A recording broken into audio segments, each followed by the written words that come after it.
প্রথমে যেটা আসে সেটা হলো মানসিক চাপ। আরো যে কন্ডিশনে এই ব্যথাটা আসতে পারে সেটা হলো আমাদের একজন মানুষের প্রতিদিন ৮ ঘন্টা ঘুম প্রয়োজন।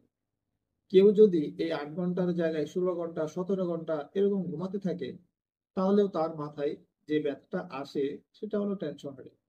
এরপরে যদি ৮ ঘন্টার জায়গায় কেউ ৩ ঘন্টা ৪ ঘন্টা ঘুমায়, অতিরিক্ত কাজ, প্রেশার, ঘুমানোর সময় নাই, কেউ যদি ৩ ঘন্টা ৪ ঘন্টা ঘুমায়, ২ ঘন্টা ঘুমায় ২৪ ঘন্টার মধ্যে, তার যে মাথায় ব্যথাটা আসবে সেটা হচ্ছে এই টেনশন হেডেক।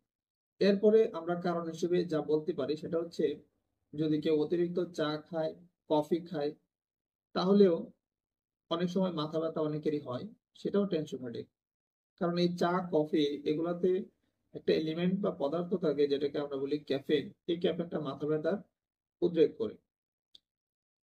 এরপরে আমি যে বিষয়টা বলবো সেটা হলো পানি কম খাওয়া। একজন মানুষের ২৪ ঘন্টায় ২ থেকে ২.৫ লিটার পানির প্রয়োজন পড়ে। আমাদের বাইরে কাজের কারণে শরীর থেকে অতিরিক্ত পানি ঘামের মধ্যে দিয়ে চলে যেতে পারে। লম্বা জার্নি করার কারণে আমরা পানি কম খেতে পারি, কাজের কারণে পানি নাও খেতে পারি।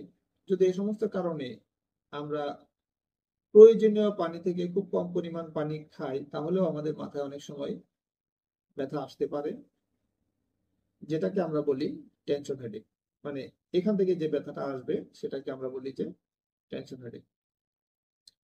প্রতিদিন একজন মানুষের এক্সারসাইজ করার প্রয়োজন পড়ে, হাঁটাহাঁটির প্রয়োজন পড়ে। যদি কেউ ঘরে শুয়ে বসে থাকে, শুধু কোনো এক্সারসাইজ না করে ঘরের মধ্যে সারাদিন শুয়ে বসে আছে, মোবাইল চাপতেছে, টিভি দেখতেছে, সময় নষ্ট করতেছে, তাহলেও তার অনেক সময় মাথায় ব্যথা হতে পারে।